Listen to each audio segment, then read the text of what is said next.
quand on apprend une forme d'infertilité, on pense, mais aussi parce que c'est à l'image de la société et des religions, que c'est que du côté de la femme. Et que tous les grands textes le disent.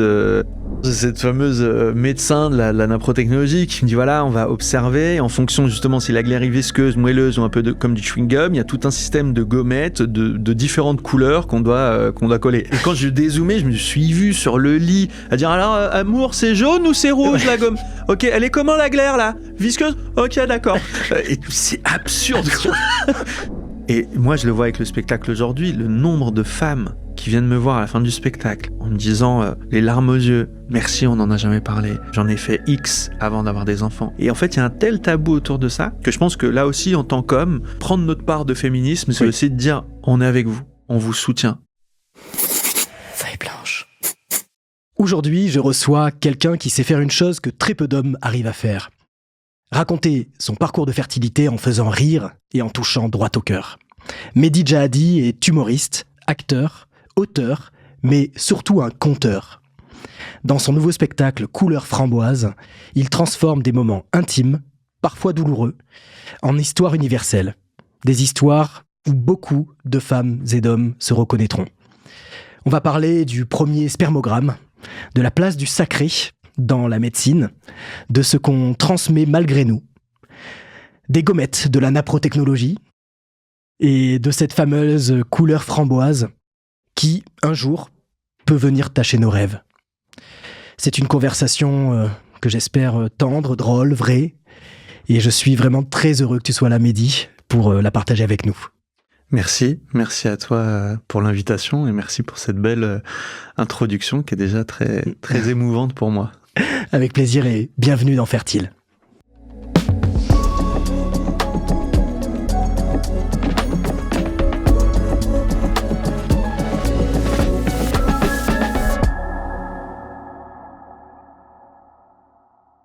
Alors Mehdi, pour commencer, ce que je te propose, c'est qu'on se remette dans un moment, un instant spécial, j'imagine, dans une vie.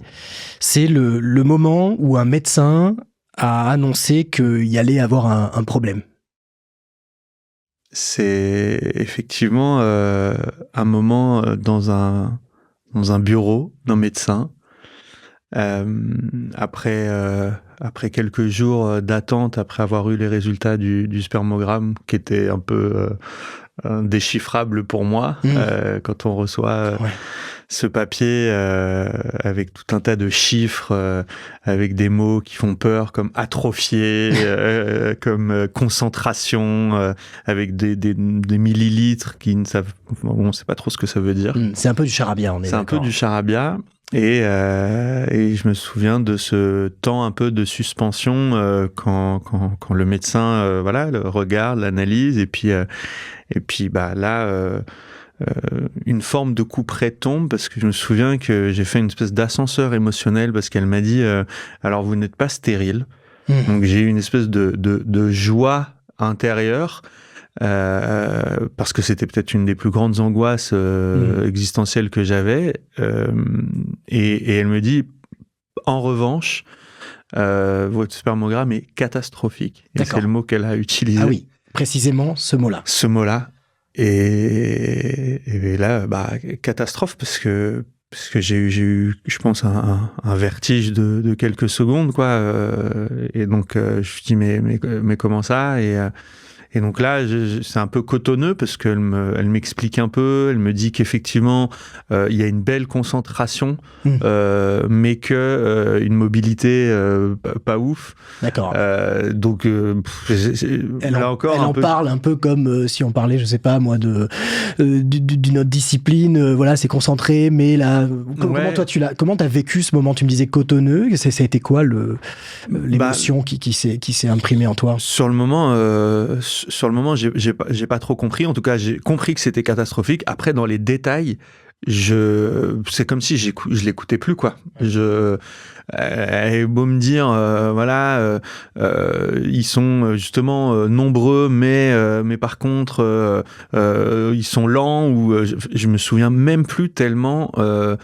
Le seul mot qui résonnait, c'était le mot catastrophique. Et une fois qu'on est sorti de là, Là, j'ai pris le temps un peu de mesurer ce que ça voulait dire et surtout ce que j'allais devoir peut-être faire pour améliorer ce spermogramme. Et oui.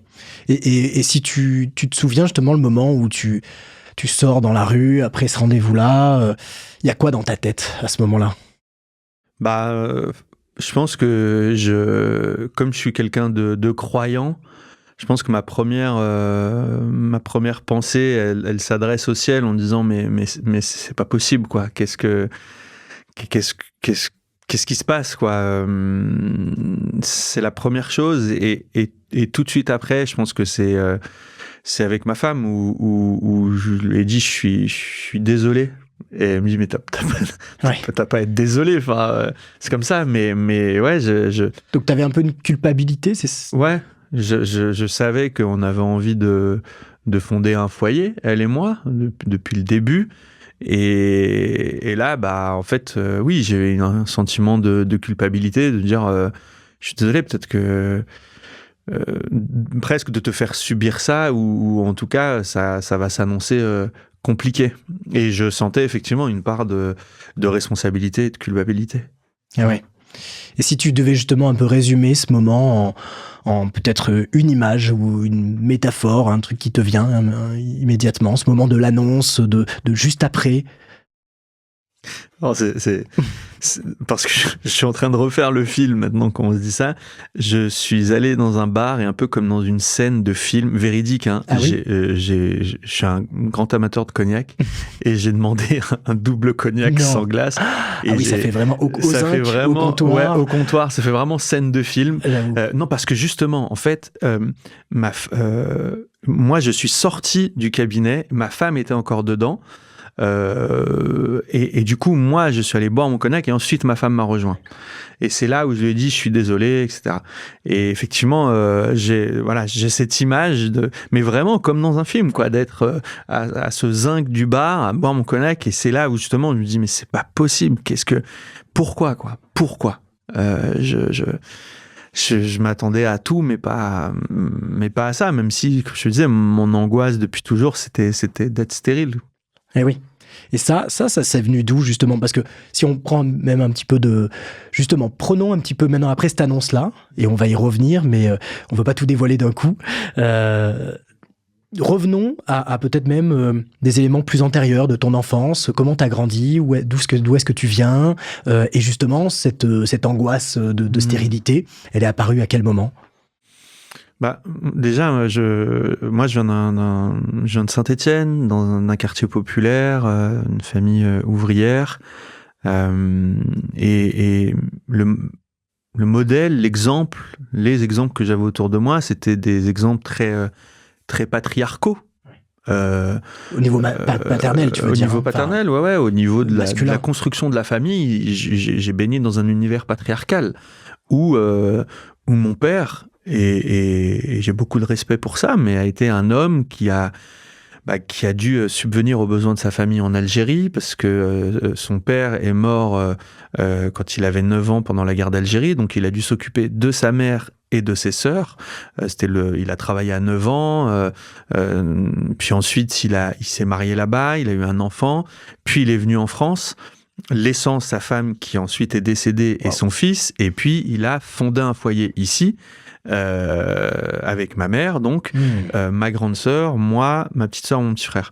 Et moi, je voyais un homme qui avait sacrifié sa vie, se levait à 5h du matin pour aller travailler, était un chef de famille et avait réussi à fonder une famille ici, solide, avec des enfants avec qui il s'était sacrifié pour eux. Tous les frères et sœurs ont fait des grandes études. Il y a eu vraiment cette notion de sacrifice. Et donc, moi, je pensais qu'un homme s'accomplissait quand justement il devenait père de famille, qu'il était capable de subvenir aux besoins des siens, et puis patriarcal aussi, parce que je viens d'une culture musulmane où là aussi tu t'accomplis quand tu te maries, quand tu as des enfants, quand tu travailles, et voilà, c'est aussi ça la réussite d'une vie.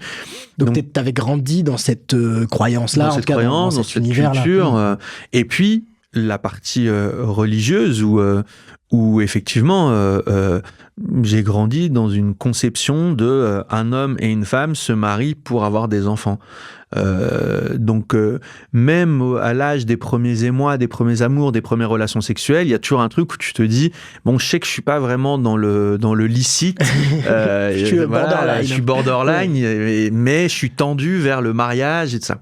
Et puis dernière chose, c'est que moi j'ai grandi et encore une fois malgré eux dans un univers violent, avec une très grande pauvreté, avec justement des traumatismes que mon père a transmis, les traumas transgénérationnels, quoi, avec une grande violence. J'ai été un enfant battu et du coup, peut-être qu'en moi, j'avais depuis toujours le désir de fonder ma propre famille et en faire un écrin d'amour, quoi. Un cocon. Où la violence ne serait pas tolérée, c'est ça. Ouais.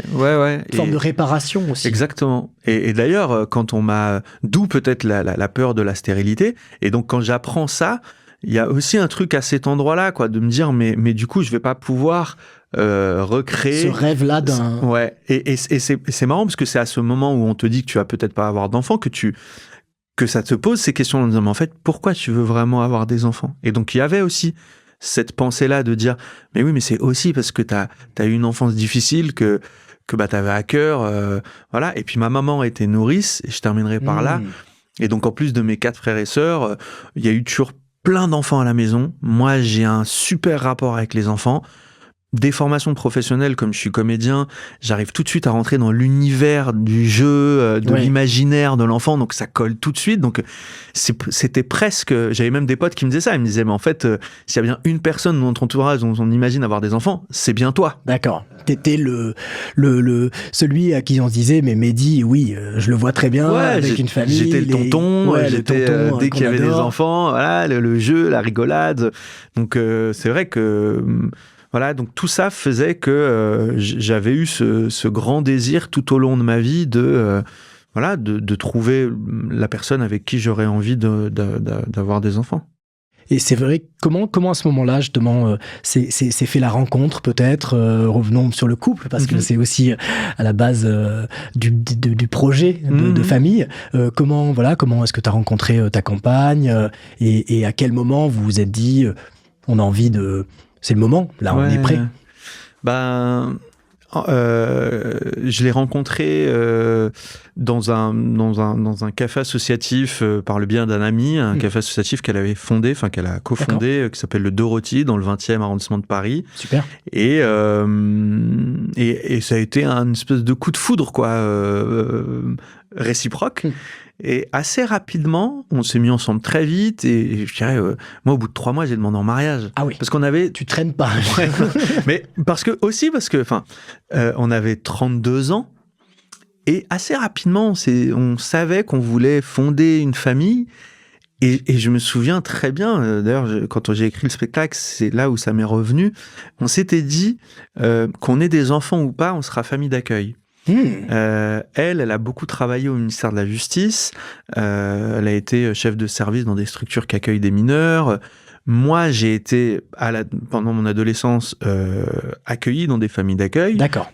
Donc, il y avait... vous aviez ce lien-là avec... Ouais, on s'était dit, bon, on a envie d'avoir des enfants. En même temps, on n'est pas naïf. On a 32 ans. Ça va peut-être être plus compliqué que si on en avait 25. Mais, donc, on s'était dit ça, quoi. Et je me permets peut-être faire un petit arrêt sur image parce que c'est vrai que c'est un point important et notamment autour de qu'est-ce qu'être parent, qu'est-ce que transmettre, quelle est la place de, en effet, la biologie, la génétique. On se pose ces questions naturellement quand ça vient pas non plus immédiatement et que notre désir de parentalité est pas immédiat. Comment tu as, toi, quel regard tu portes aujourd'hui sur l'accueil des enfants, des familles d'accueil? C'est un sujet qui est parfois difficile, parfois même tabou. Toi, qui l'as à la fois vécu de l'intérieur et même envisagé plus tard, quel regard? Je trouve que il y a un manque criant de familles d'accueil en France. Il y a un besoin énorme. Il y a de moins en moins de familles d'accueil aussi parce qu'on est dans une société de plus en plus individualiste et aussi parce que c'est tellement dur déjà de subvenir à des besoins, même quand on a 2 salaires et des enfants, que de se dire est-ce que j'ai la place de faire rentrer quelqu'un d'autre. C'est vrai. Voilà. Donc effectivement, il y a ces questions qui se posent et en même temps, récemment, j'ai entendu un fait divers où un jeune a planté un autre jeune dans un lycée. Bref, une histoire un peu glauque. Et en fait, soit on regarde cet événement et on se dit la montée de la délinquance, c'est terrible, soit on se dit mais en fait d'où ça vient. Et il se trouve que cet enfant a été à l'aide sociale à l'enfance, donc placé, puis à la protection judiciaire de la jeunesse, et puis parcours chaotique l'a mené à la délinquance. Et je me dis, mais est-ce qu'on n'a pas ces possibilités-là?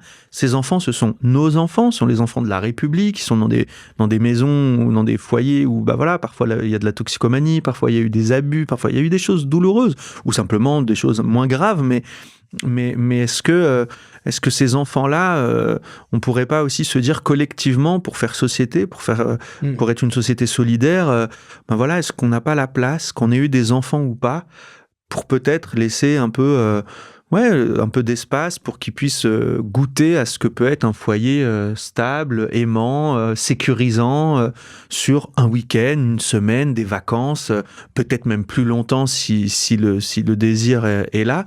En tout cas, je trouve on oublie de parler de ces enfants-là et c'est des enfants placés qui sont en attente d'amour. Ouais. Et quand on connaît l'impact aussi que ça a sur toute la suite de l'existence, hein. On le sait aujourd'hui, un foyer aimant, une structure parentale est essentiel aussi à une bonne construction. Et ensuite, attention, ça veut pas dire que c'est facile, mais c'est vrai que c'est des éléments qui facilitent beaucoup la suite de l'insertion et la vie future. Ça, j'entends tout à fait. Si on revient un peu sur justement donc ce désir d'enfant, t'es très vite en 3 mois, tu la demandes en mariage, les choses se concrétisent, donc t'es allé droit au but.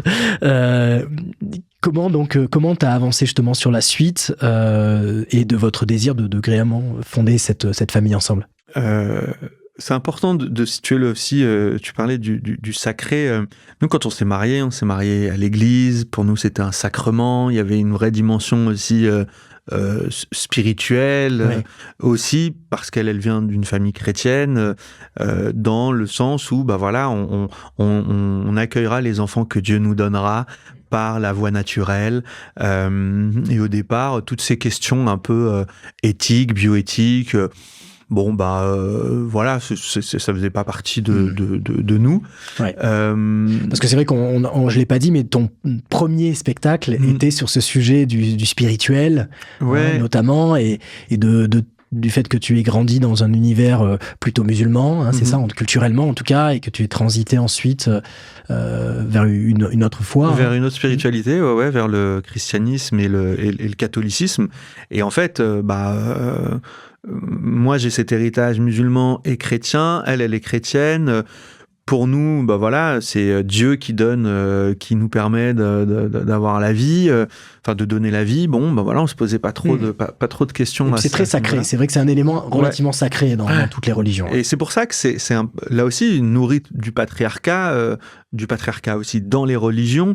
D'un seul coup, quand on apprend une forme d'infertilité, on pense, mais aussi parce que c'est à l'image de la société et des religions, que c'est que du côté de la femme. Et que tous les grands textes le disent.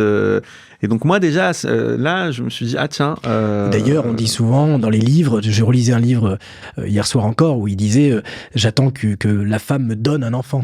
Ouais, il y a même tout un champ lexical. Moi, j'ai découvert ça pareil il y a pas longtemps, qui me fait froid dans le dos maintenant, où en fait, dans toutes les traditions, je vais faire un mix des 3, parce que pour pas en cibler une, en tout cas des 3 grandes, mais c'est l'homme qui plante la graine, il faut que le terreau soit fertile.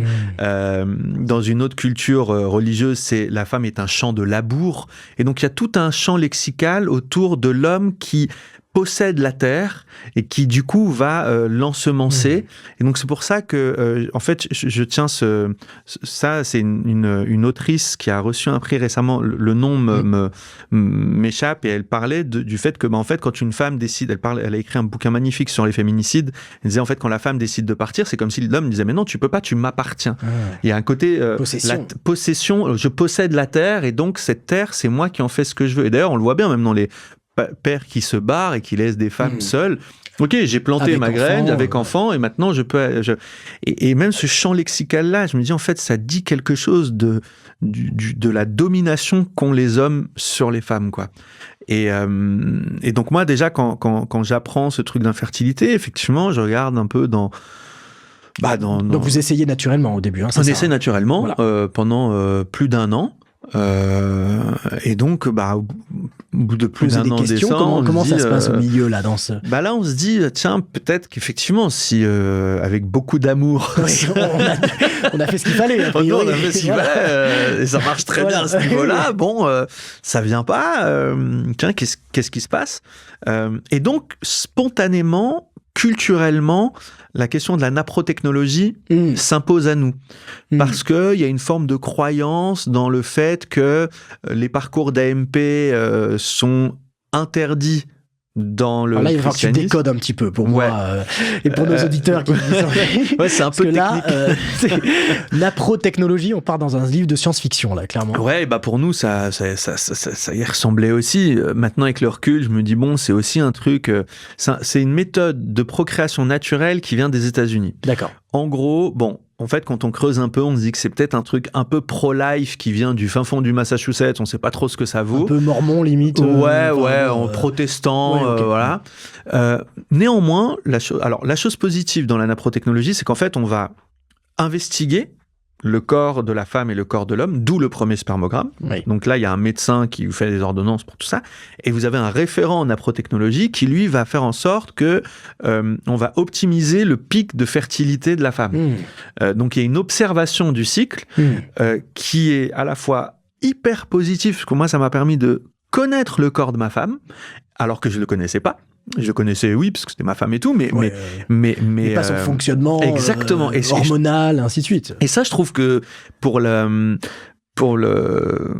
c'est profondément féministe de dire en fait comment on apprend aussi comment fonctionne biologiquement le corps d'une femme, et c'est vrai que là-dessus moi je voyais une analyse, en tout cas qui disait nous les hommes on a des cycles quotidiens, donc on se lève le matin, souvent on a pas mal d'énergie, le soir on est plus fatigué, mais c'est la testostérone qui veut ça, et tout notre quotidien est fait plutôt sur tous les jours à peu près le même effort, et alors que les femmes ont des cycles en effet mensuels et totalement différents et menstruels, et avec des changements d'hormones, de sécrétions. Et honnêtement, dans la vingtaine, j'en étais même pas à peine au courant. Je savais qu'il y avait quelques jours, il fallait éviter, justement, plutôt. Ouais. On a grandi avec ça, quoi. Ouais. Et c'est vrai qu'on se rend compte là aussi que ça fonctionne différemment. Maintenant, je suis même plus sensible à, il y a un syndrome prémenstruel. J'arrive à comprendre aussi ce que ça implique. Ce que ça implique. Et puis, aussi le lobbying de la contraception, où en fait, elles sont aussi déréglées hormonalement. Donc en fait, tout ça, ça participe à... en tout cas, la naprotechnologie m'a permis de comprendre comment fonctionnaient les cycles de ma femme. Ça veut dire quoi d'avoir une glaire plutôt visqueuse, plutôt moelleuse. Au début, ça fait bizarre tout ça. Ça fait un peu bizarre. Et d'ailleurs, c'est un peu, je trouve, le côté négatif, c'est que au bout d'un moment, là, on commence... sous couvert d'investigation et d'optimiser le pic de fertilité pour pouvoir avoir un rapport, on commence à rentrer dans un truc où notre sexualité commence à tourner autour de ça, autour de ce fameux pic. Et t'en parles un peu dans le spectacle aussi. Hein. Et en fait, on se dit, mais ça coupe du désir. On est là, c'est maintenant qu'il faut. Et peu importe si t'as été fatigué, pas fatigué, si t'as envie, pas envie, c'est maintenant, quoi. C'est là, c'est maintenant. Et c'est vrai que ça programme, en fait. Ça programme le désir qui n'est normalement, par essence, pas programmable, parce que sinon, tu te mets pas de minuterie en disant, oh tiens. Allez, c'est bon, maintenant on y va. Et du coup, le fait de coller des gommettes, tous les jours. C'était hyper... Parle-nous des gommettes, parce que tu m'as fait mourir de rire dans le spectacle. Ouais, justement, j'ai cette fameuse médecin de la naprotechnologie qui me dit, voilà, on va observer en fonction justement si la glaire est visqueuse, moelleuse ou un peu comme du chewing-gum, il y a tout un système de gommettes de différentes couleurs qu'on doit coller. Et elle me dit, bah, vous pouvez faire ça le soir, comme ça c'est ludique, quoi.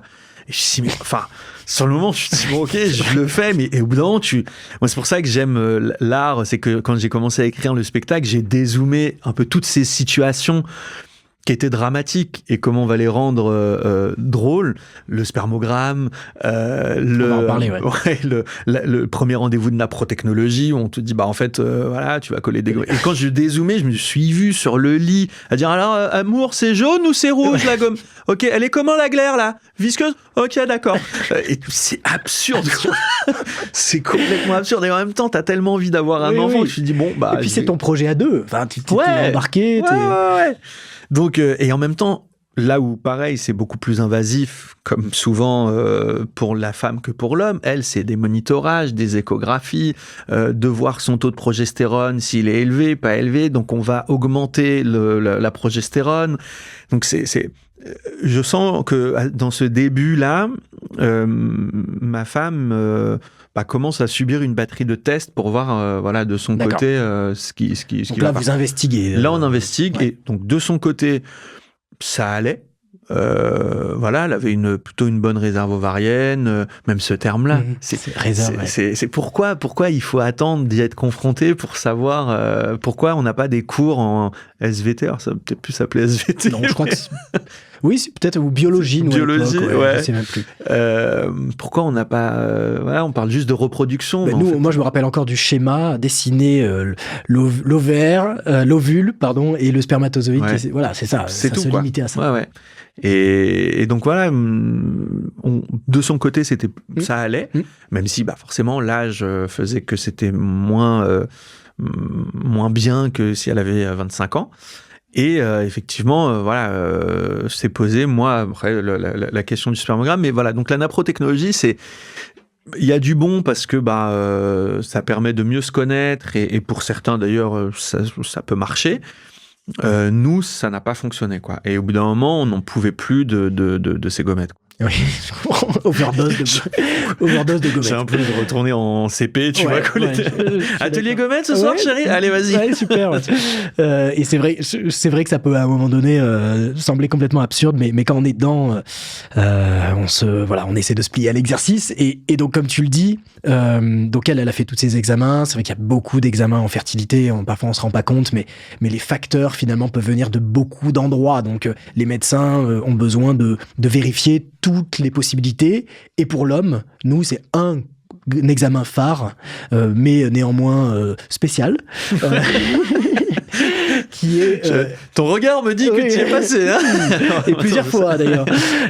Donc intéressant aussi que tu nous partages comment toi tu l'as vécu, aussi pour des gens qui nous écoutent qui l'ont peut-être pas fait ou qui sont en plein dedans. Je trouve c'est des sujets qu'on aborde assez peu en tant que mec. Ouais, c'est vrai. Alors moi, j'ai justement autour de moi des amis, des potes ou des spectateurs qui viennent voir à la fin du spectacle en me disant moi j'ai eu de la chance, c'était rapide et ça m'a pas pris la tête plus que ça. Et d'autres qui me tombent dans les bras en larmes en me disant mais merci d'en parler, j'ai eu une forme de traumatisme en vivant ce truc-là. Moi, c'est vrai que comme on disait un peu tout à l'heure, le fait d'être croyant, d'un seul coup, on me dit, mais alors attends, je vais devoir me masturber. La masturbation est interdite. Là aussi, c'est dans les 3 grandes religions, je dis sur scène, c'est le sujet sur lequel ils sont tous d'accord. Juifs, musulmans, chrétiens, ils sont d'accord. Ils disent, ça, ok, la masturbation, non, on est d'accord, c'est interdit. Donc déjà, je me dis, ok, par rapport à ma foi, qu'est-ce que ça dit? Et là aussi, ça m'a remis en question. Mais ok, est-ce que tu crois vraiment à ça? C'était les premiers mouvements que j'ai eu dans mon cœur. Et puis, les est-ce que tu crois à la science, tu veux dire, ou est-ce que tu crois à la foi? Est-ce que je crois à la foi? Est-ce que je crois que c'est vraiment un péché? Moi, j'ai grandi justement avec le fait que la masturbation, que l'adultère, que les relations en mariage étaient interdites, haram ou péché quand je suis devenu chrétien. Donc encore une fois, c'est dur de se débarrasser des croyances, quoi. Et du coup, je me suis dit, c'est un examen médical. D'ailleurs, quand sur scène, je fais parler ma conscience musulmane, chrétienne et athée, et là, ma petite voix athée me dit, mec, c'est juste un éjaculat pour calculer la mobilité, la vitalité et la morphologie des spermatozoïdes. Point. Vas-y pour ça, quoi. Ouais. Donc j'y vais. Il y a ces fameux 3 à 5 jours où on ne doit pas avoir de relations sexuelles, donc d'abstinence. Donc voilà.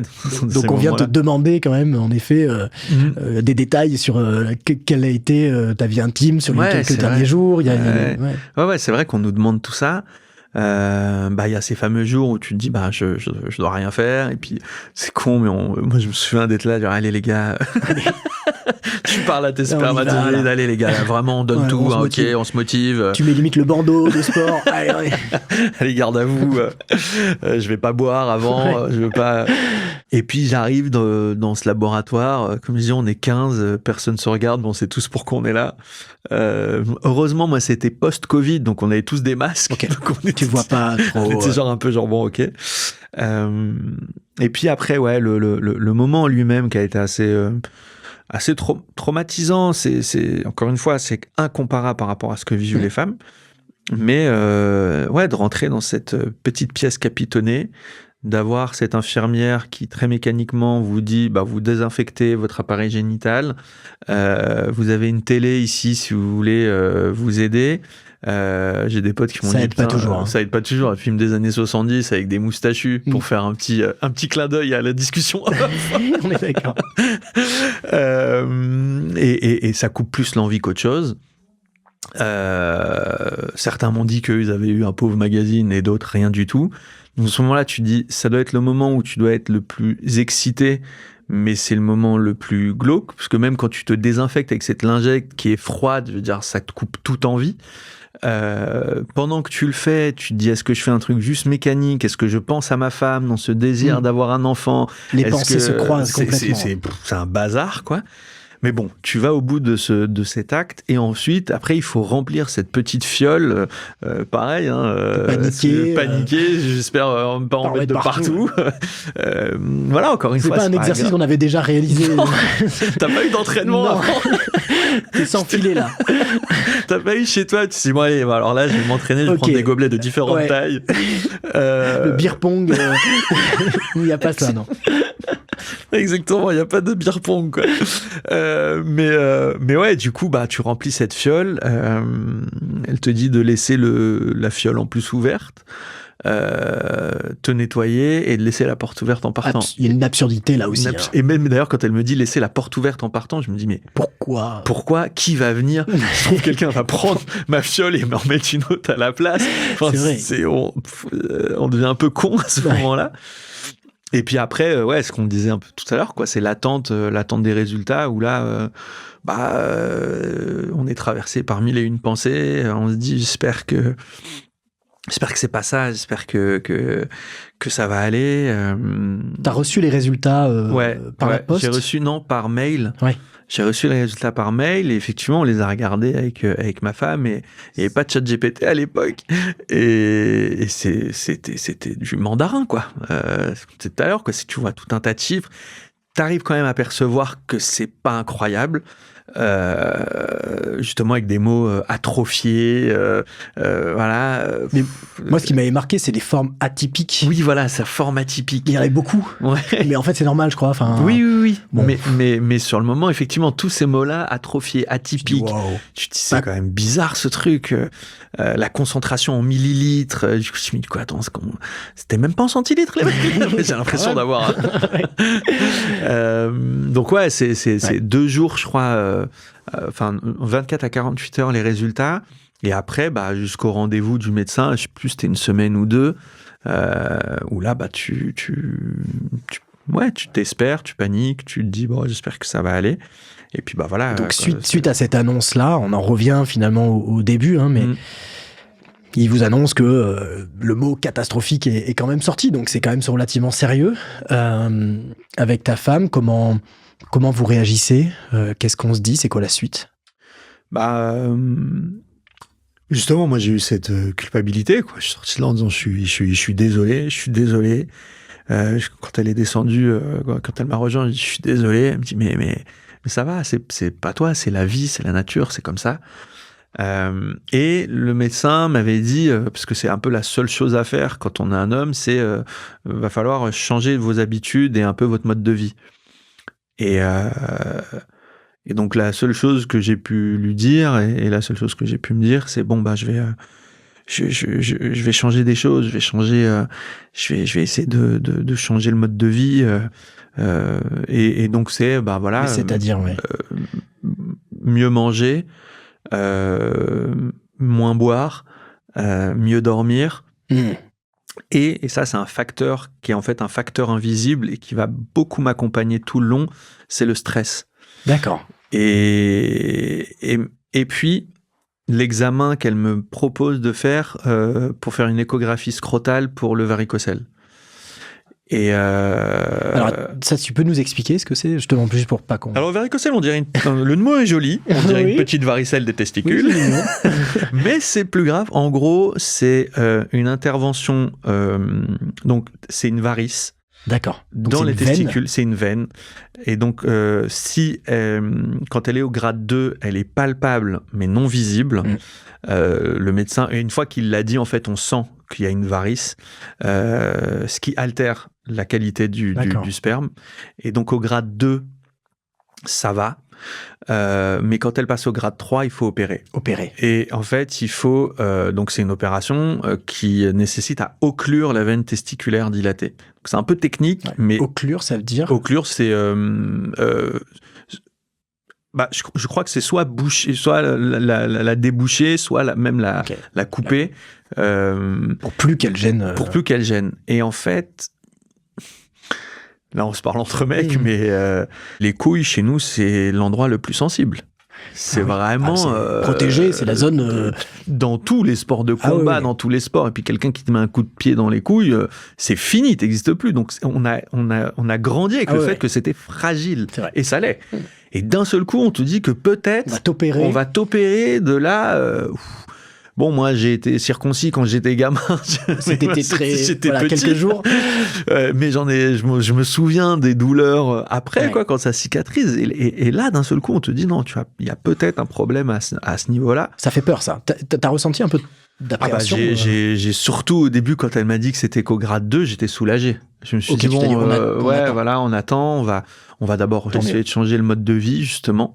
Et donc, moi, j'avais déjà un métier où j'essayais d'avoir une hygiène de vie assez saine, quoi. Je mangeais bien, je buvais pas trop d'alcool, mais quand même, j'étais bon vivant, sans excès, mais quand même. Et puis... Parce que quand même, c'est vrai que c'est un métier qui demande de l'énergie tous les jours, d'en donner dans tes spectacles, ainsi de suite. Et je crois que c'est ce que tu dis, c'est au moment... On est à quelle période, là, si tu arrives à nous repositionner dans le... Là, on est en 2022, parce qu'on s'est marié en 2019. Il y a eu le Covid. 2021, on a commencé à investiguer. Donc, on doit être en 2022. 2022. Et moi, je suis à ce moment-là en train de jouer donc mon premier spectacle qui, justement, parle de cette odyssée spirituelle, parle de religion. C'est un succès énorme auprès du public, mais... il y a beaucoup de tensions au niveau médiatique, politique et c'est un sujet qui divise, disons. C'est ça, qui fait réagir. En fait, qui fait réagir les extrémistes. Et les extrémistes de tous bords. Et donc moi, je vais au théâtre avec presque la boule au ventre. Après les attentats de Samuel Paty, je joue sous protection policière. Je reçois des lettres anonymes de mecs d'extrême droite au moment de... Justement, je dis 2022 parce que c'est au moment de Zemmour, et donc je reçois des trucs un peu délirants.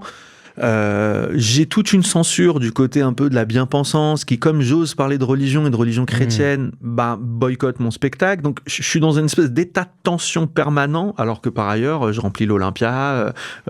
Sur le papier, on se dit, c'est cool, quoi. Incroyable. Succès magnifique. Un gros succès. Mais voilà, c'était accompagné de tout ça, d'où le fait de parler du stress. Et donc, pendant quelques mois, j'essaye de rééquilibrer mon hygiène de vie.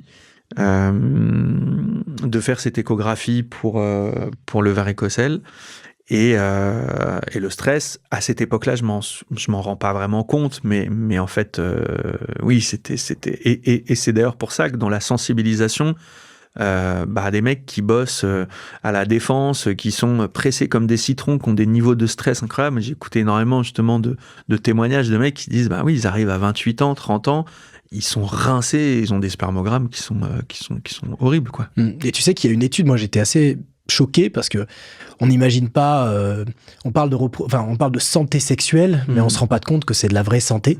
Et il y a une étude qui a montré que la qualité du spermogramme était un indicateur direct de la santé. C'est-à-dire que si tu as un spermogramme dégradé, voire très dégradé, c'est souvent, pas à 100%, mais c'est souvent un facteur où tu n'es pas finalement en si bonne santé que ça, générale.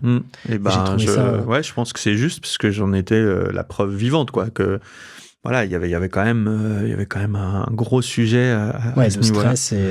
Donc Est-ce que tu as un conseil justement pour ces gens qui soient à la défense ou humoristes comme toi, ou en tout cas confrontés à du stress, et qui ont pourtant envie d'avancer dans leur projet de vie, d'avoir un enfant, mais avec des contraintes, quoi, professionnelles parfois. Qu'est-ce qui, toi, t'a peut-être aidé? Qu'est-ce que tu as trouvé comme relais?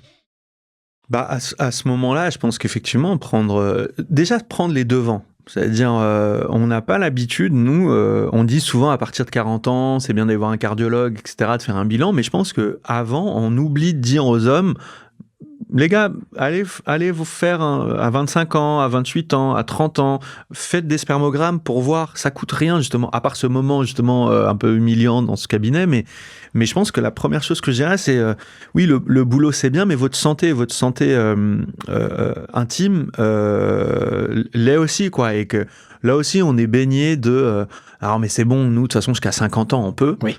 Mais quand on creuse, une personne sur 4, ça veut dire soit nous, soit dans notre entourage très proche. Donc en fait, c'est pas si. Et puis il y a une baisse de la natalité qui est terrible. Ouais. Et en fait, on y a aussi une part de responsabilité en tant que mâle. Oui. Et donc, je dirais d'être sensibilisé en tout cas de le faire. Et après, oui, qu'est-ce qu'on veut, sur quoi on met la priorité, quoi. Est-ce que c'est carrière, le pouvoir, l'appât du gain, est-ce que c'est vraiment bénéfique pour nous, pour la planète, pour notre santé? Est-ce que le bonheur, il est au bout de ça? Exactement. Ou peut-être d'autres choses? Ouais, parce que moi-même, j'avais une forme d'accomplissement professionnel, mais ça comblait pas tout. Et je pense que oui, aujourd'hui, il y a beaucoup d'hommes qui, même arrivés à 30-35 ans, parlent de reconversion parce qu'ils disent, mais en fait, je me suis cramé à bosser pour des boîtes où je savais même pas pour qui je travaillais, tellement je brassais de l'argent. Et oui, j'ai très bien gagné ma vie, mais j'ai perdu ma santé. Ouais, j'étais vide et ma santé en a pris un coup, quoi. Ouais, c'est vrai. Et le couple aussi, parfois, parce qu'on sait aussi, justement, si là, aujourd'hui, donc on est en 2022, dans le parcours, le couple, où est-ce qu'il en est à ce moment-là? Voilà, ta compagne, ou ta femme, pardon, ouais. Vous êtes mariés, donc comment elle vit aussi, le fait que toi, tu sois en partie sous les feux des projecteurs, dans une actualité brûlante, plus il y a ce projet qui n'arrive pas. Est-ce que vous avez démarré là une assistance médicale? Vous en étiez... On n'a pas... à ce moment-là, on n'en peut plus de la naprotechnologie et on n'a pas la force, fin 22, début 23, quoi. On n'a pas la force d'entamer un parcours d'AMP parce que il se trouve qu'autour de nous, on a vu beaucoup de couples, que ce soit lesbiens ou hétérosexuels, que ça avait été des parcours extrêmement douloureux. Et ça, parfois, on l'oublie de le dire, quoi. Ça peut être vraiment une aide médicale à la procréation et ça peut très bien se passer. Et en même temps, les chiffres démontrent quand même qu'il y a un taux de réussite qui est quand même de 20% à la première fois et que c'est au bout de 3, 4, 5 fois. Et j'avais à ce moment-là ma meilleure amie, Laura, qui est d'ailleurs dans le spectacle, enfin, dont je parle dans le spectacle, qui, elle, a fait 5 tentatives, et elle m'avait dit, et mot pour mot, je l'ai remis dans le spectacle, elle me dit, aujourd'hui, je peux plus voir une aiguille, j'ai toujours pas d'enfant et j'ai failli perdre mon mec. Et en fait, comme c'était... Et en même temps, à côté, j'avais Neige et Lorraine, deux amis, et un autre couple d'amis qui étaient homo, qui, eux, ont réussi. Un autre qui sont partis en Espagne pour avoir un enfant. Et en fait, à ce moment-là, c'était tellement le rush et tout, qu'on s'est dit, mais je crois qu'on n'a pas la force. On sentait qu'on commençait à être abîmé un peu dans notre couple, dans notre intimité, que moi, effectivement, la vie publique et médiatique me pesait beaucoup. On a eu peur pour notre couple, ou maintenant je peux le dire publiquement, d'ailleurs je lui ai dit,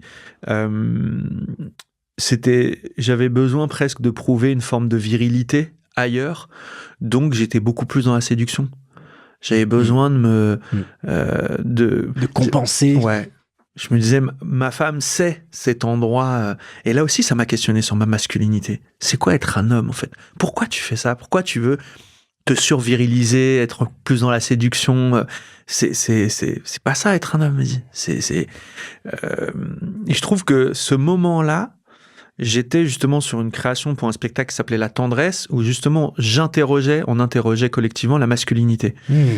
Et je me disais, mais en fait, regarde ce qui se vit dans ta masculinité, tout ce que ça vient questionner. Et puis, chose importante, c'est que pourquoi on n'a pas été aussi vers un parcours d'AMP à ce moment-là, c'est qu'on venait d'enchaîner notre 3e arrêt de grossesse naturelle. D'accord. Donc, 3e fausse couche. Ah oui. Et on était au fond du trou, quoi. Avec ce grand silence qu'il y a autour de ces arrêts de grossesse. À la 3e... Je suis désolé de l'apprendre, je sais que c'est des moments difficiles. Ouais, merci. C'est vrai que... d'ailleurs, le titre, effectivement, du spectacle Couleur Framboise fait référence à ça, où la première, elle était assez tôt, la 2e, bien avancée, et la 3e, ça a été le coup de grâce, quoi. Et là, arrivé au bout de ça, justement, même moi, sur la question masculine, je me disais, mais j'en voulais déjà au monde entier, j'en voulais à Dieu, je commençais à perdre la foi, j'en voulais à la société. Je me disais, mais c'est quoi cette société qui ne respecte pas le traumatisme physique des femmes, le traumatisme psychologique des femmes et des hommes? Moi, il y a une forme de traumatisme. J'en étais attaché quand on m'a dit le cœur bat, je l'ai aimé. On les a même prénommés, ces grossesses étoilées. Donc, j'en voulais en me disant, mais c'est pas possible qu'elles n'aient qu'un seul jour de congé, qu'elles doivent retourner au travail, qu'elles n'ont pas le droit d'en parler. Et moi, je le vois avec le spectacle aujourd'hui, le nombre de femmes qui viennent me voir à la fin du spectacle, qu'elles soient plus de 50 ans, en me disant les larmes aux yeux, merci, on n'en a jamais parlé. J'en ai fait X avant d'avoir des enfants. J'ai des enfants qui me disent, parfois de la trentaine, je savais pas que ma mère avait eu plusieurs grossesses interrompues avant de m'avoir. Et en fait, il y a un tel tabou autour de ça que je pense que là aussi, en tant qu'homme, prendre notre part de féminisme, c'est aussi de dire, on est avec vous. On vous soutient. Oui. Moi, j'étais touché par le mouvement MeToo avec cette phrase de « on vous croit ».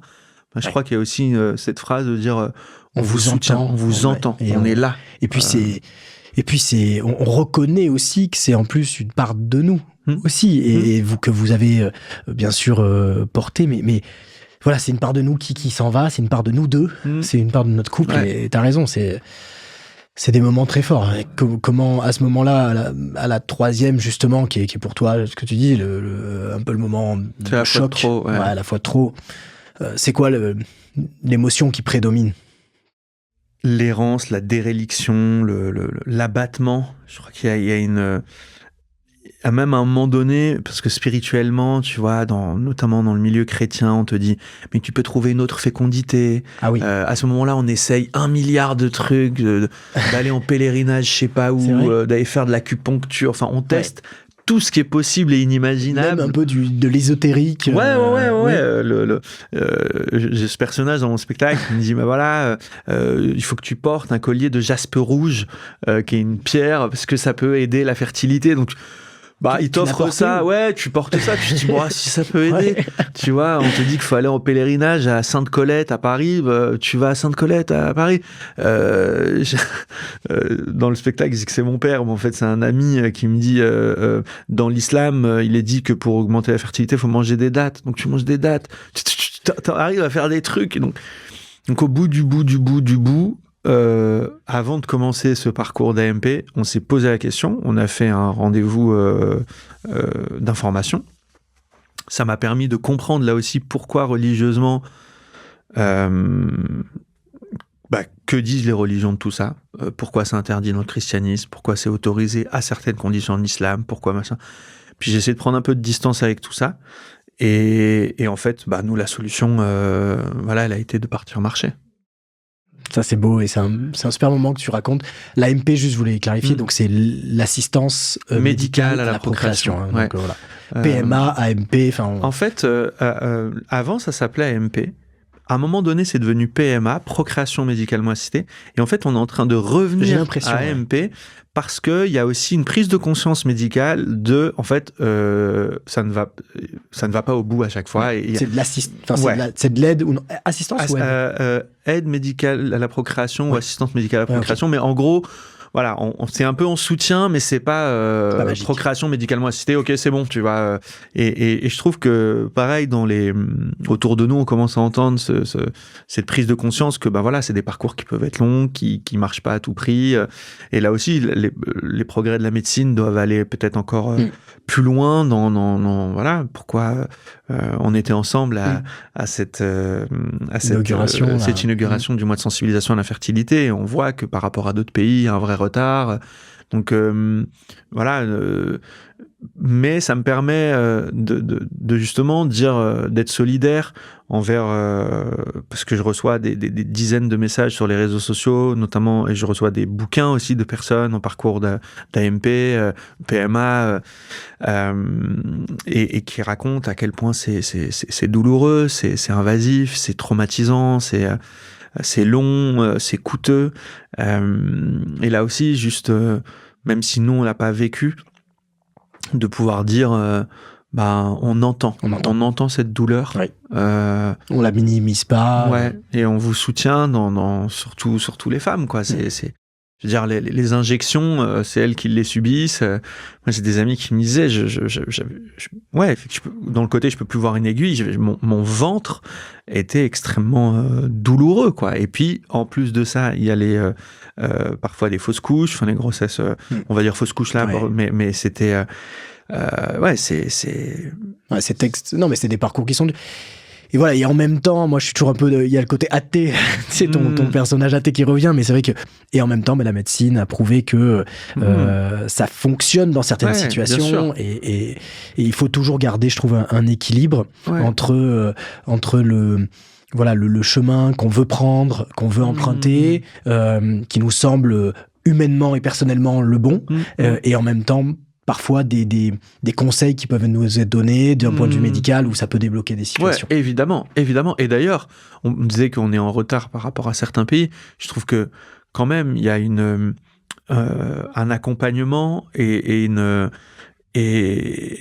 des résultats, en fait. Même si, on me disait qu'il y a quand même des résultats, il y a des familles heureuses, il y a des couples heureux dans leur parentalité, et justement, moi, j'ai c'est ce que m'a appris d'ailleurs tout ce parcours. Il y a zéro jugement sur ce que traversent les couples, ce qu'ils essayent de faire pour avoir. C'est des parcours tellement intimes, tellement personnels, tellement coûteux, qu'en fait, à part accompagner, soutenir et se dire, et déjà, on a la chance d'être dans des pays où la médecine permet ça. C'est pas le cas de partout dans le monde. Donc, soyons aussi heureux et fiers que, en France, parlons de la France, mais qu'en France, il y a ces possibilités-là aussi. Est-ce que tu penses que ces parcours de fertilité, de projet bébé, finalement, ça rend féministe? Moi, ça m'a complètement changé. Ça a changé mon regard sur les femmes. Ça m'a rendu plus conscient de ce qu'elles vivaient, de la difficulté que c'était que d'être une femme au quotidien, depuis toujours, entre la difficulté que c'est pour elles de se balader dans la rue à tout âge, que dès le début, dès leurs premières règles, c'est elles qui ont la pression sociale d'être la garante du fait de tomber enceinte ou pas, que quand ça ne marche pas, c'est elles qui vont subir tout ça, et qu'elles vivent ça avec un courage, mais de malade, quoi. Putain, nous, si on faisait le quart de ça, on crierait sur tous les toits, quoi. C'est vrai, on a cette espèce de truc. Et pareil, à l'inverse, tu vois, on le dit souvent, putain, dès qu'on a un rhume, on se plaint, machin. Et elle. Donc ouais, la force. Ça a changé mon regard sur les femmes dans ce qu'elles vivent. Et justement, sur la force, quand tu parles de la force, je me suis vraiment rendu compte qu'elles étaient fortes, quoi. Plus fortes que nous, honnêtement, sur beaucoup d'aspects. Hein. Ouais. Et ça me touche. Mon père m'avait dit ça un jour, il m'a dit, n'oublie pas qu'une femme, ça vaut... un homme, ça vaut une femme et demie. Et je me dis, mais tellement, quoi. Mais tellement, ouais, c'est vrai que... Mais pardon, j'étais grosse. Non, mais je dis juste, j'ai senti une pointe d'émotion et ça m'a tout de suite marqué parce que... Voilà, dans ces parcours-là, tu te rends compte en fait de la force, de la capacité à endurer, pour la famille, pour le bien. Enfin, il y avait beaucoup d'amour aussi, et ça vient nous le masculin est plus gorgé malgré tout de pouvoir, de compétition, de rivalité parfois. On joue plus au foot. Voilà, on essaye et je trouve que retrouver aussi cette brique de féminin en nous, en disant là on fait ça par amour, par choix, pour l'harmonie de notre foyer, tout ça, c'est fort et c'est en même temps une capacité à endurer. Et puis même sur justement sans aller jusqu'au féminin en nous, en fait, c'est juste les émotions. Et en fait, elles ont cette capacité à vivre ces émotions-là et en fait à juste nous dire, et sans ça, moi le féminisme m'a percuté, me dire en fait juste laisse-toi aller à tes émotions. Hein. T'as le droit de pleurer, t'as le droit d'être triste, et c'est pas féminin, c'est juste tes émotions. Pleure, sois triste, accepte ta vulnérabilité. Et en fait, le féminisme est venu nous faire prendre conscience de ça. En tout cas, moi, c'est ce que ça m'a permis d'avoir comme...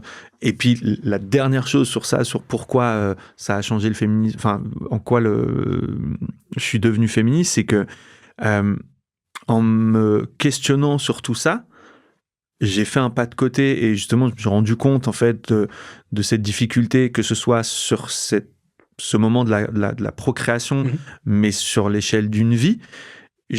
Pour la première fois, je me suis senti responsable en tant qu'homme de tout ce qu'on faisait subir aux femmes. Et pendant longtemps, j'étais pas du tout dans le not all men, mais il y a eu un moment donné où je me suis dit, je ne peux plus dire les hommes, je suis obligé de dire on fait ça. C'est d'ailleurs une phrase très belle et très forte, je trouve, que tu as, c'est « on a fait une fausse couche ». Ouais, d'être solidaire, quoi. D'être solidaire, on a fait ça, et encore une fois, c'est pas nous qui portons, c'est pas nous qui subissons, mais je veux dire, voilà, parce qu'on est avec vous, on est là, et juste d'avoir conscience de ça, si déjà les hommes avaient conscience de ça, je pense que déjà le monde irait mieux, et je pense que ouais, ça nous rendrait encore plus attentifs aux femmes pour une société plus harmonieuse, quoi. C'est très riche, et j'aimerais bien que tu nous emmènes justement dans ton récit, dans cette marche, cette décision que vous avez eue tous les deux de dire bon, on est au bout là, on a fait malheureusement 3 arrêts de grossesse, on est dévasté, on est perdu. Émotionnellement, c'est dur. Comment vous arrivez à vous dire il faut qu'on parte marcher? Justement, il n'y avait pas du tout les questions religieuses sur PMA, pas PMA. Il y avait juste cette lassitude, cet abattement. Et à un moment donné, moi, j'aime bien marcher. Parfois, dans une démarche spirituelle, j'ai fait un bout de Saint-Jacques. C'est souvent des endroits qui sont tracés, donc c'est plus facile, mais aussi par conviction spirituelle. Et je sais plus, je lui souffle l'idée, comme ça. Je lui dis, mais ça nous ferait peut-être du bien de partir marcher. Aussi parce que oui, à ce moment-là, on lit une encyclique, donc un texte écrit par le pape, qui était le pape François, qui s'appelle Laudato Si, qui était sur l'écologie. D'accord. Et en fait, moi, je commence à avoir une espèce de prise de conscience de me dire, c'est bien beau de vouloir sauver les abeilles, c'est bien beau de vouloir sauver les baleines, mais on s'oublie dans l'équation. Et qu'en fait, nos modes de vie, les perturbateurs endocriniens, nitrites, OGM, le stress et tout ça, a un impact sur la fertilité. Et donc, on fait partie de ce vivant-là. Je suis un rat des villes, je suis coupé de la nature, on est coupé de la nature. Viens, on va aller se retrouver l'un et l'autre. Une envie de vert, quoi, une envie de nature. Une envie de nature, une envie d'aller... d'aller se reconnecter à la nature, quoi. En faisant partie, de se dire, mais on fait partie du vivant, quoi. Allons, sortons du béton et allons marcher, quoi. Et donc, dans justement, le pape François, son nom est pris de Saint François d'Assise, qui était un amoureux de la nature, et on découvre qu'il y a un itinéraire qui part de Vézelay en Bourgogne et qui va jusqu'à Assise en Italie. Moi, j'ai fait ma demande de mariage en Italie. D'accord. J'aime beaucoup l'Italie. On aime beaucoup l'Italie. On était allé plusieurs fois à Rome, en Sicile et tout ça. Et là, on s'est dit, allez, go, on y va, quoi. Et donc, elle a posé un congé pour le boulot. Moi, j'ai dit à mes coproducteurs, je mets le spectacle voilà, on a pris les dispositions pour. On a pris notre sac à dos et on est parti marcher, quoi. Et ça a été tellement, j'ai pas les mots, quoi. Qu'est-ce qui se passe justement ? Qu'est-ce que si tu repars là, je te remets visuellement sur ces chemins. Qu'est-ce qui traverse ton esprit, ton cœur ? Bah déjà j'avais l'impression de me retrouver moi, mon corps. Dans la marche, au départ, ton corps, au bout de 15 km, t'en peux plus, t'as des courbatures partout. Puis petit à petit, tu vois ton corps qui s'aguerrit, qui avale les kilomètres, une espèce de sensibilité avec la nature qui devenait de plus en plus dingue, t'es beaucoup plus alerte. Je me souviens dans les Alpes, à un moment donné, dès que t'entends un bruit, hop, tu t'arrêtes, t'as tes oreilles, en fait, tu te dis, on n'est vraiment pas fait pour rester assis derrière des bureaux, quoi. Ou dans le métro. Le métro. On est des animaux. Non, mais c'est vrai, quoi. Belle transition. Non, mais faut pas l'oublier, souvent, on est des mammifères, quoi. C'est vrai. On a toujours marché, l'être humain a toujours marché, quoi. Et là, de retrouver ça, déjà personnellement, de le partager avec celle que t'aimes, t'imagines passer 24 heures sur 24 avec celle que t'aimes. Alors parfois on se parlait, parfois on se parlait pas, et puis on a pu faire une espèce de relecture aussi de tout ce qu'on a vécu, et de creuser à la fois ce projet parental, où on s'est dit, tiens, effectivement, rappelle-toi, on s'était dit qu'on ait des enfants ou pas, on serait famille d'accueil. Tiens, pourquoi pas ? Puis chemin faisant, donc notre projet parental a évolué sur la marche. Nos projets personnels ont évolué, parce que moi, je me suis dit, mais ouais, il y avait quand même un stress de malade, quoi. Je veux plus vivre ça. Et puis elle, et je suis très fier de le dire aujourd'hui, parce que c'est très récent, elle, en marchant, au bout de, je sais pas, un mois, en écoutant la profondeur de son cœur, elle me dit, professionnellement, je suis pas épanoui. Moi, depuis toujours, je veux passer le concours de la magistrature, mais voilà, j'ai bossé. D'abord, juriste dans une grande banque, puis machin, puis au ministère de la Justice, et je sens qu'à 50 ans, je vais avoir des regrets. Wow. Et je lui dis, ça, faut pas, quoi. Et ça, c'est venu en marchant, finalement. C'est fou. Et donc, quand on est rentré, elle s'est inscrite en candidat libre pour passer le concours de la magistrature, qui est un concours extrêmement difficile. Elle s'était donné 2-3 ans pour l'avoir. Elle l'a eu en 1 an. Wow. Et donc, elle va être félicitations à elle. Future magistrate. Ouais. Là aussi, on parlait de force tout à l'heure. Tu dis, waouh, la meuf, elle se dit, ok, vas-y, on magistrate. Y va. Magistrate, prépa d'1 an, je l'ai à la maison. Waouh. Et donc, ouais, ça nous a permis aussi de sonder ça. Et puis surtout de se dire, par rapport à ce truc du vent, on a envie, et j'utilise le mot exprès pour ça, d'avoir une conversion écologique, de se dire, effectivement, nos modes de vie ne vont pas. Donc, on a quitté Paris. On a acheté une maison avec un petit peu de terrain. Ah oui. J'ai un potager, j'ai des arbres fruitiers. Je me suis dit, j'ai besoin de me reconnecter avec la nature, quoi. Même si c'est pas grand chose, mais à mon échelle, quoi. Donc, tu as une connexion là aujourd'hui. Tu as recréé T'as eu cette envie, en tout cas, c'est ça qui t'a nourri, c'est cette envie de se reconnecter à des choses plus authentiques, plus simples, plus vraies. Plus sobres, et dans tout, dans ma façon de consommer, dans ma façon de m'habiller, dans ma façon de manger, de me dire en fait tout ça a un impact sur le vivant. J'en fais partie. Si j'achète, ça m'arrive encore d'acheter un truc chez une marque qu'on va pas citer, mais qui a été fabriqué au fin fond de la Chine, peut-être même par des enfants. Donc en fait, c'est un tout, quoi. Et se dire en fait, être écolo, c'est pas juste dire ouais, je vote écolo et non, c'est comment dans ton quotidien, ça exige des changements radicaux, quoi. Et donc, ça c'est vraiment pendant la marche, tout ça, c'est un peu dessiné. Et puis en fait, juste les paysages qui étaient magnifiques. Je me suis rendu compte qu'on vivait quand même aussi dans un pays qui était fabuleux, qui était magnifique. Et même une région, parce que tu as traversé après une partie de l'Italie. Ouais. Et c'est vrai qu'il faut réaliser. Moi, ce que je retiens, c'est aussi ce côté un peu mise en pause à un moment donné, dans des parcours qui sont parfois longs, très prenants, et surtout dans lequel j'ai l'impression s'installe une forme on est poussé en avant, toujours. Il y a toujours une prochaine étape, toujours une prochaine potentiellement FIV. Voilà, il y a une alternative. Et donc, en fait, on s'arrête jamais. Et ce qui a permis, de mon point de vue, mais cette période de marche, c'est de s'arrêter. Ouais, voilà. Mais t'as tout à fait raison. Et c'est vrai qu'on l'entend beaucoup dans les témoignages autour de nous, de gens qui nous disent on a fait une pause, quoi. Et c'est pour ça que parfois, ça peut être un conseil maladroit, mais il peut être intéressant quand on dit il faut déménager, il faut partir. En fait, c'est parfois juste s'arrêter, de se reposer, de se dire attends, où est-ce qu'on est, où est-ce qu'on va, où est-ce que t'en es toi, où est-ce que j'en suis moi. Parfois on est tellement pris dans nos vies de tous les jours, on n'a plus le temps de se poser, de se dire, parce que c'était aussi ça le besoin de la marche, se dire mais viens on se retrouve, quoi, viens juste on fait l'amour pour faire l'amour, quoi. Pas pour les gommettes. Pas pour les gommettes, quoi. Oui. Et là, oui, je peux te dire, dans un refuge au milieu des Alpes. Oui, c'est plus romantique. C'est plus romantique qu'avec les gommettes au milieu des marmottes. C'est quand même. Bien sûr. Bien sûr. Et je trouve que c'est un très beau message et que tu portes dans le spectacle.